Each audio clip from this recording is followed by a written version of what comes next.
Magandang araw kaibigan. Ako nga pala si DJB ng Barangay Inspiring Stories. At ito ang ating kwento. Lumaki si Laura sa isang payak na buhay. Kaya't kahit ano ang nakahapag sa mesa, basta't pagkain ay kanyang kinakain. Wala siyang selan sa katawan at kahit pa man sa pananamit, simple lamang siya. Kaya nga nang makapagtapos na siya ng pag-aaral, nagtinda na lamang siya ng patis. Dahil meron naman siyang mumunting tindahan sa tapat ng tahanan. May sari-sari store siya pero ang higit na mas mabili ay ang patis. Ngunit talagang hindi may iwasan na mayroong manalait sa kanya dahil lamang sa pagtitinda nito.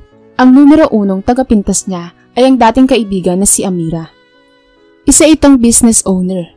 Madalas siya nitong laitin dahil umano sa mabantot niyang negosyo. Gaya nga ng araw na ito, habang siya ay nagbabantay sa tindahan ay lumapit ito sa kanya. Kamusta na, Laura? Mukhang palagi kang nasa bahay mo. Hindi ka ba gumagala? Baka mamaya maging amoy patis ka na. Panlalait ni Amira. Ito kasi yung hanap buhay ko kaya hindi ko pa pwedeng iwanan to. Hindi naman pwede si Pinsan ang magbantay dahil inaalagaan niya yung pamangkin kong maliit pa lang. Paliwanag niya rito. Bakit ka nga pala nandito sa tindahan ko, Amira? Bibili ka ba? Tanong pa niya rito. Joke! Ako? Bibili? No way! Nagpunta lang naman ako rito para tingnan yung tindahan mo kung umaasenso na ba. And based sa nakikita ko, mukhang hindi pa pala. Kasing baho pa rin ng patis yung negosyo mong ito. Makaalis na nga. Sambit nito sabay alis na sa tindahan. Narinig pala iyon ng pinsan niyang si Selena. Nakikita na ito sa kanyang bahay. Ang payo pa nga nito, wag na lamang pansinin ang bruhang iyon. Bagay na talaga nga namang ginagawa ni Laura. Hindi niya ito pinapatulan. Nagsimula lang naman kasi ang galit nito sa kanya nang ligawan siya ng nobyo nito. Iniiwasan niya naman yung lalaki dahil unang-una ay hindi naman niya ito gusto. Pero nalaman iyon ng impakta. Kaya't kahit matagal na iyon, talaga nga namang pinag-iinitan pa rin siya nito. Hindi lang doon nagtatapos ang pamamaliit sa kanya ni Amira. Sapagkat sa sumunod na araw, naulit muli iyon. Habang nasa grocery siya at namimili, hindi niya inaasahan na nandito rin pala yung babaeng ito. Kaya't ang nangyari, muli na naman siya nitong hinamak. Ano ba naman yan? Nandito ka sa malaking grocery tapos yung damit mo parang basura. Nakakahiya ka. Mukha kang pulubi na amoy patis. Namimili lang naman ako dito at di naman ako namamasyal. Saka parang palengke rin naman ito kaya nga lang nasa loob ng mall. Nakangiting paliwanag ni Laura. Pero tinawanan siya nito habang nagsasabing, palibhasa, ganyan kayong mga mahihirap. Hindi minamatch yung sarili sa pinupuntahan. Basta makasuot lang ng parang basahan ay kontento na kayo roon. Kaya tingnan mong sarili mo, Laura. Mukha ka ng manang. Kaya ang dapat na itawag sa'yo ay Aling Laura. Total hindi ka na amoy fresh dahil amoy patis ka. Bantot ka at nakakadiri. Parang amoy matandang pulubi. Pweh! Hindi ko alam kung bakit nagkagusto sa'yo yung boyfriend ko eh. Samantalang amoy patis ka naman. Siguro marunong ka lang manglandian, no? At dahil kung ano-ano na ang lumalabas sa bibig ni Amira, kahit hindi naman totoo, iniwasan niya na lamang ito. Mabuti na lang ay nabili niya na yung mga dapat niyang bilhin kaya't nagtungo na siya sa counter at pagkuha niya nito ay umuwi na siya. Bago pa siya makalabas ng exit, narinig niya na sinabihan siya nitong malandi. Pero wala siyang pakialam kung pagtinginan man siya ng mga tao sapagkat hindi naman siya kilala ng mga ito. Nang makauwi na siya, ay nagtinda na ulit siya. At dahil wala ng stock, kumuha siya sa bodega. Mabuti na lang ng sandaling iyon ay di na siya ginulo ni Amira. Sapagkat hindi na siya nito tinungo pa. Pero dumating ang araw na malalaman niya na lang sa kapitbahay na ipinagkakalat umano ni Amira na may pagawaan raw siya ng droga sa loob ng tahanan at kinukonsinti raw siya ng kanyang pinsan. Hindi naman raw naniniwala ang kanyang mga kapitbahay dahil sa kabutihan niya ay napakalayang gawin niya iyon.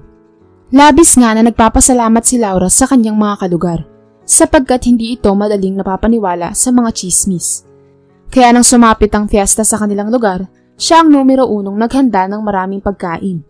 Kaya naman maraming kababayan niya ang natuwa sa kanya maliban na lang si Amira.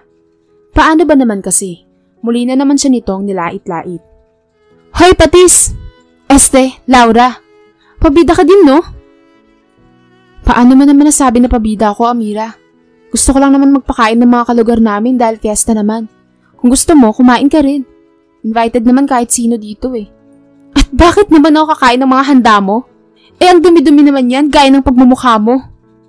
Walang modong saad nito sa kanya. Hindi naman ito nagustuhan ni Laura, kaya't pinagsabihan niya ang malditang ito. Amira, kung mambabastos ka lang naman sa piging, ay pwede ka nang makaalis. Kasalanan sa Diyos ang manlait ng kapwa mo, sa harapan ng pagkain. Bakit?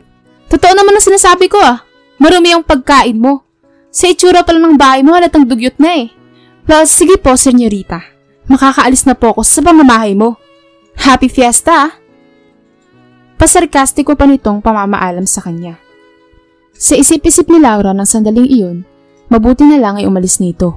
Dahil kung hindi, makakatikim na ito sa kanya. May gana na nga itong manira sa kanya at pagkatapos babastusin pa nito ang piging na inihanda niya para sa mga bisita. Napansin naman siya ng ilang mga bisita na siya ay nanggagaliiti. Kaya't pinakalma siya ng mga ito at sinabing wag na lamang pansinin ang epal na yun. Sapagkat napakalaki raw ng inggit nito sa kanya. Baka nga raw may gusto pa sa kanya ang nobyo nito. At para umano makaganti, inaraw-araw siya nito. Kaya't magmula nito, kapag binibisita siya ng dalaga ay di niya na lang ito kinikibo para walang mapala sa kanya.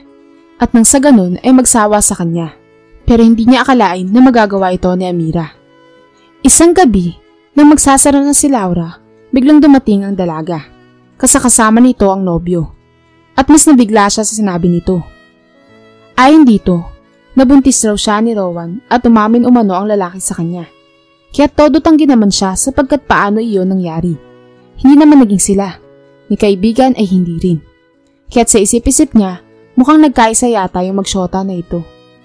Hinamon pa niya ang mga ito na magpipregnancy test siya bukas at kapag negative ang lumabas, mananagot sa kanya ang dalawang ito at kakasuhan pa sila. Kumagat naman sa hamon ng magkasintahan. Pero sa bandang huli, napatunayan na hindi buntis si Laura. Kundi gumagawa lang ng kwento ang dalawa, kaya naman kinasuhan niya ang mga ito. Laking abala kasi ang idinulot nito sa kanya. Pero sa di malamang dahilan, nabasura lamang ang demanda, kaya hinayaan niya na lamang. Pero nangako siya na sa oras na lumapit ulit ang mga ito sa kanyang tahanan, walang pagdadalawang isip na ipapaaresto niya ang mga ito sa otoridad. Mabuti na lamang sa mga sumunod na araw, hindi na napapagawi si Amira.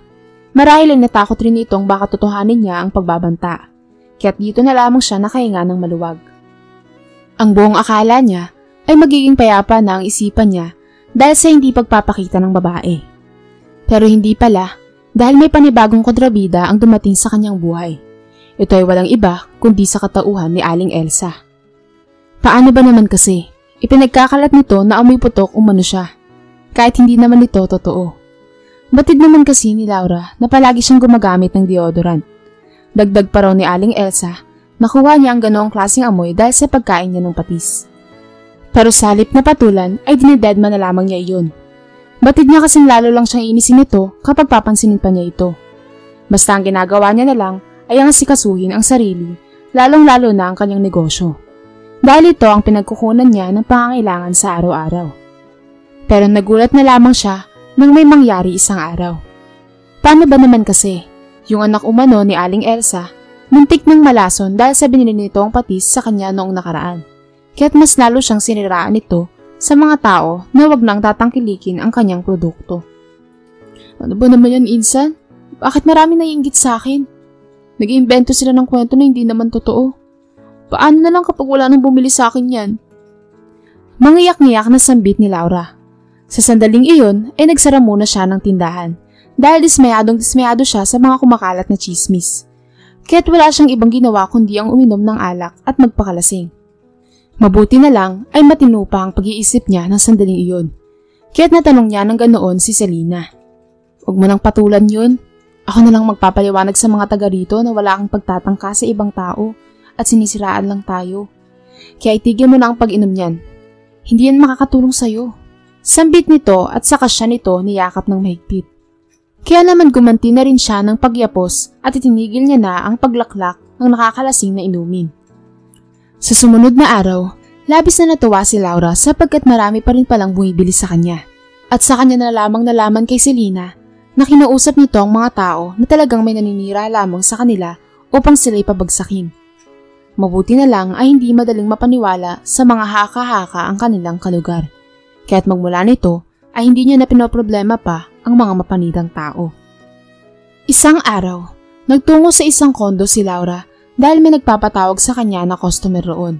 At habang nasa elevator, hindi niya inaasahan na naroroon rin pala si Amira at nagulat pa nga siya dahil katabi pa nito si Aling Elsa.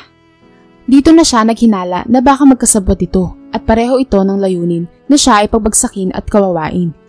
Nang makita nga siya ng mga ito, ay hinintay lamang na makalabas ang iba bago siya nito muling kunutya.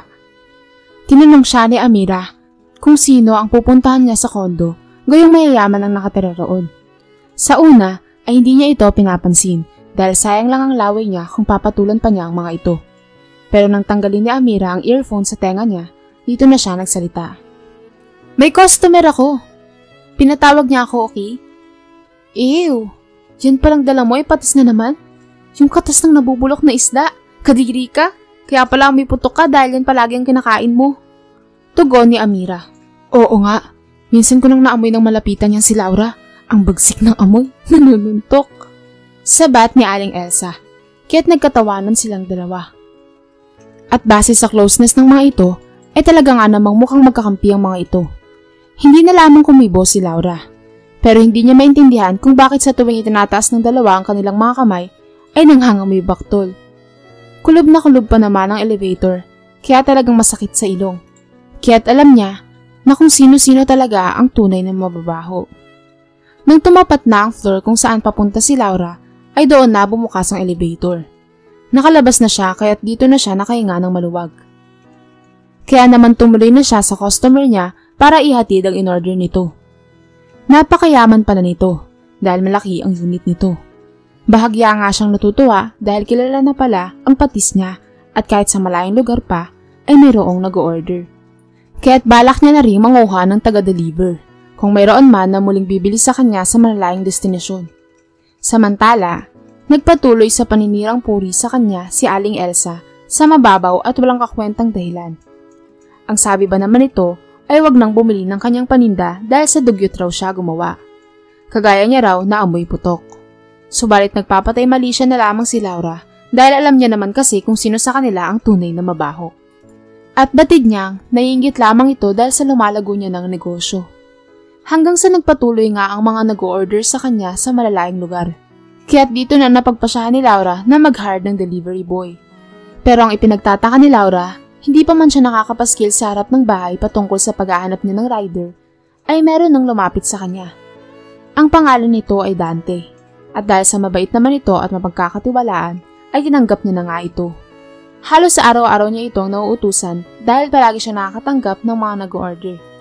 Wala naman itong reklamo sa kanya, kaya nga lang, napapansin niya na kada tinatawagan niya ito para maghatid sa mga customer, walang araw na hindi ito nakikigamit ng banyo sa kanila.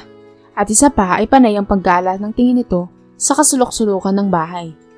Pero ang mas pinagtutuunan nito ng pansin ay ang paggawaan niya ng patis. Kaya't minsan kapag nakikisiyar ito sa kanya, ay palihim niyang binabantayan.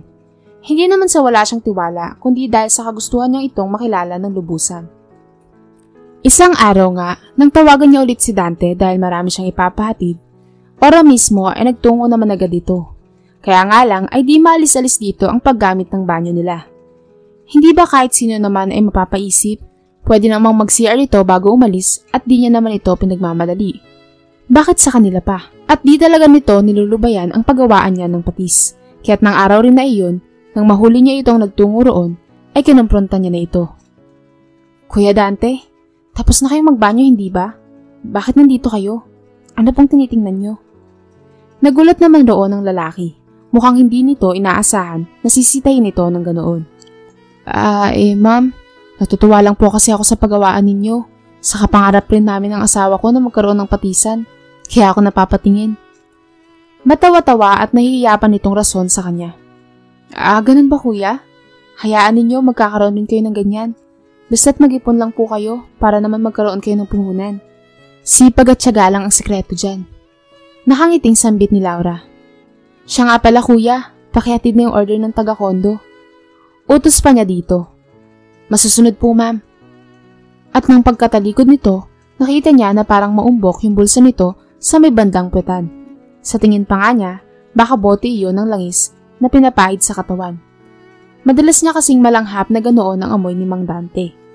Siguro, medyo masakit na ang katawan nito kaya nagpapahid ng ganun. Maedad na rin kasi ito, pero hindi naman yung matandang matanda na.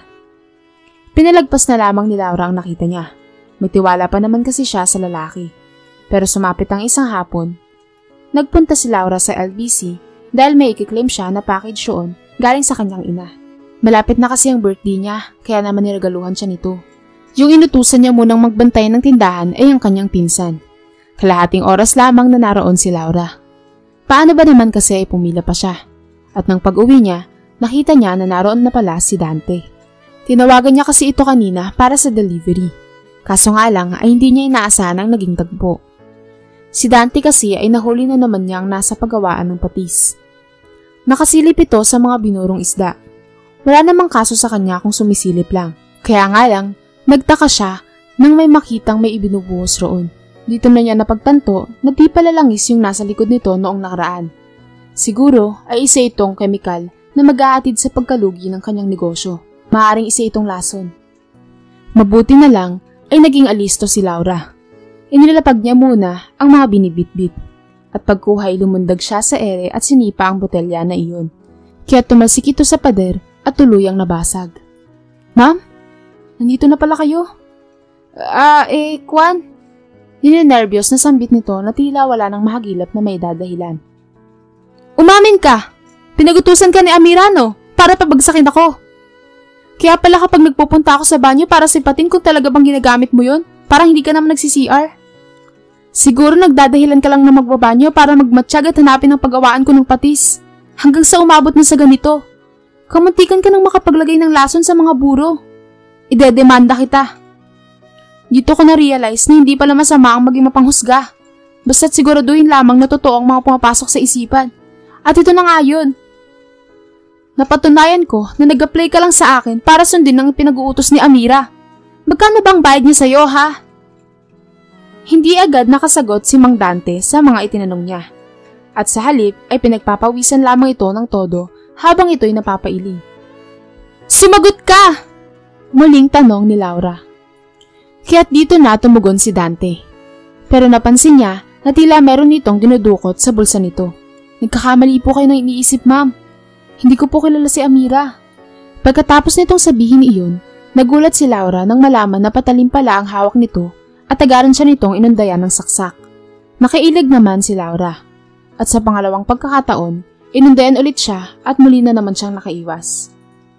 Aba, ang tibay mo rin, mama. Nakailang saksak na ako sa'yo, hindi ka malang natamaan. Palaban ka rin ano? Iyan ang gusto ko sa isang babae eh.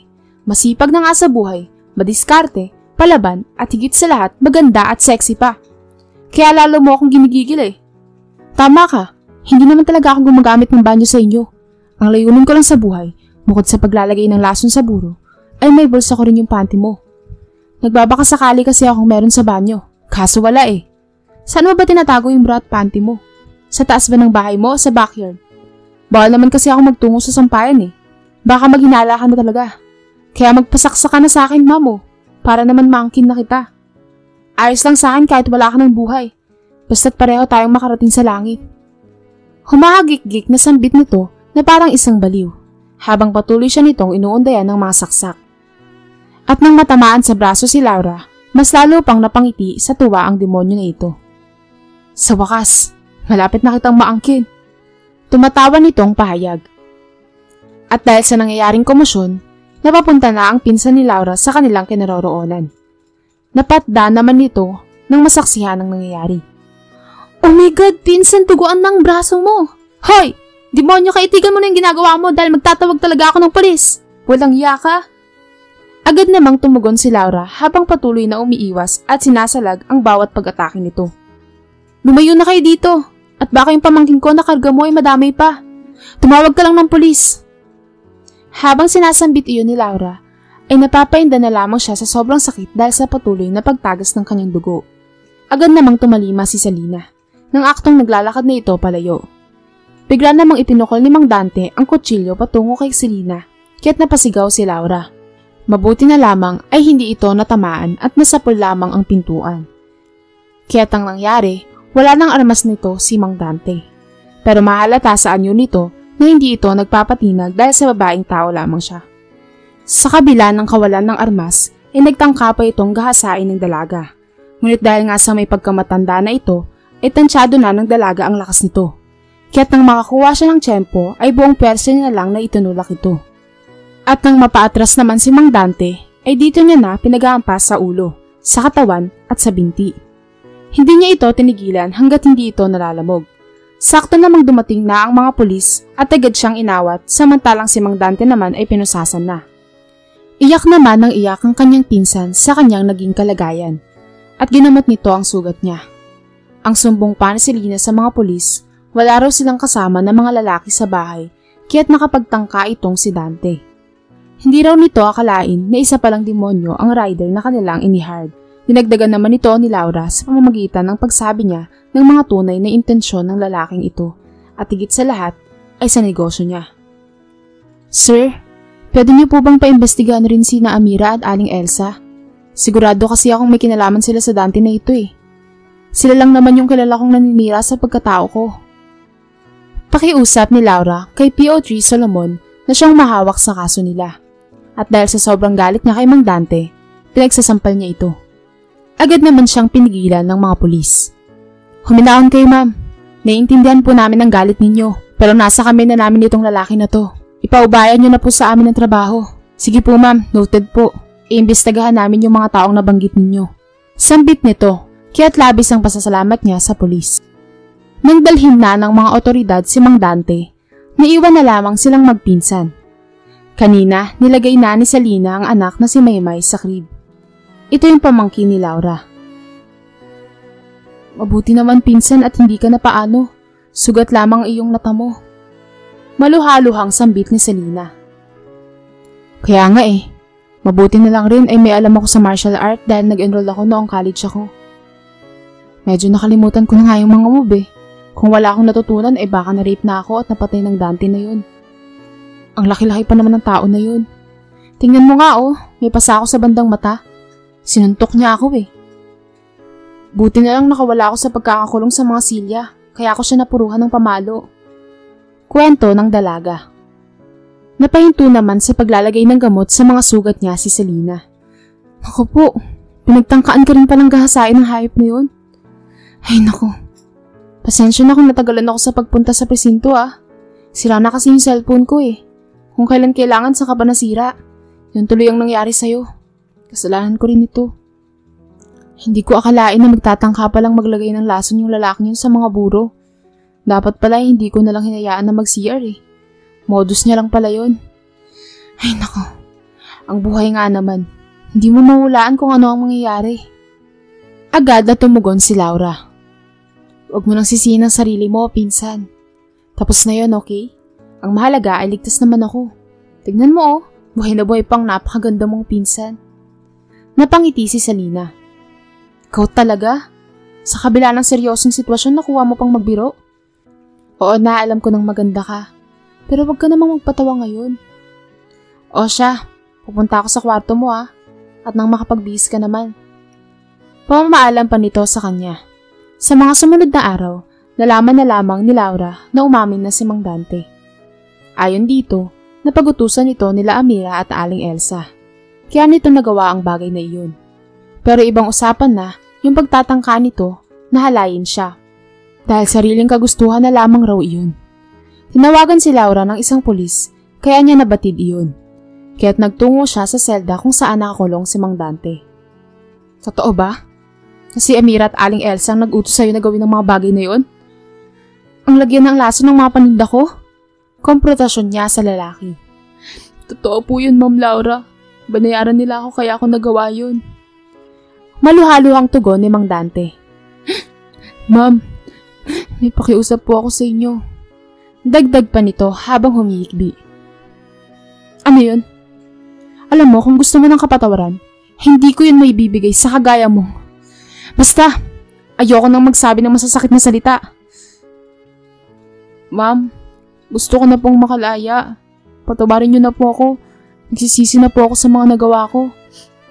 At pangako, hindi ko na po yun uulitin. Kasi po nirape po nila ako na parang babae. Umiiyak nitong sambit sa kanya. Nakaramdam naman ng awa si Laura. Pero ito lang ang nasabi niya sa lalaki. Wala na akong magagawa dyan. Kung ano man ang kinalalagyan mo ngayon, kagagawan mo rin yan. Deserve mo yan. Dyan ka na habang buhay. Ilang beses mo sinabi na gusto mong makulong, di ba? Kaya manigas ka dyan.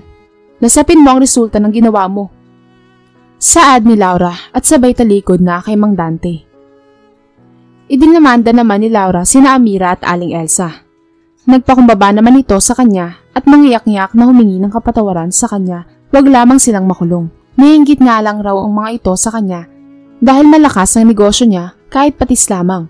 Samantalang sa kanila ay matumal kahit mga damit at bagang business nila. Nagbayad pa nga ito ng malaki sa kanya. Tinanggap naman iyon ni Laura pero nagbigay siya ng kondisyon na dapat lumipat na sila ng tahanan at huwag na wag nang tatapak pa sa kanilang lugar. Agad namang pumayag ang dalawa at umamin pa nga ito sa kanya na sila raw yung amoy putok at hindi siya.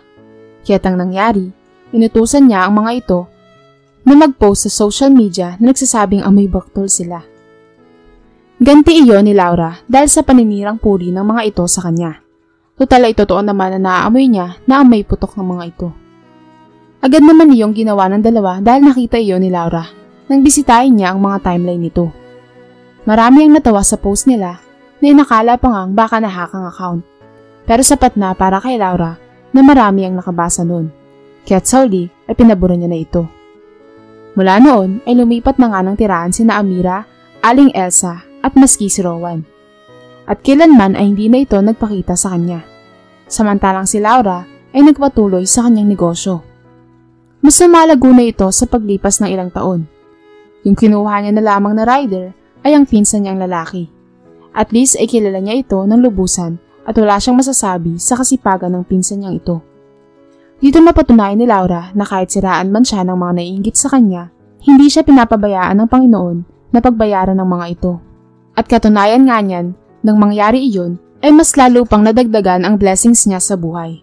Dahil hinahangaan siya ng mga customer pagkat pinaglaban niya ang kalinisan ng kanyang produkto kahit na babaeng tao lamang siya. Walang ibang bukang bibig ang mga ito kundi napakalinamnam raw ng kanyang patis at talaga namang babalik.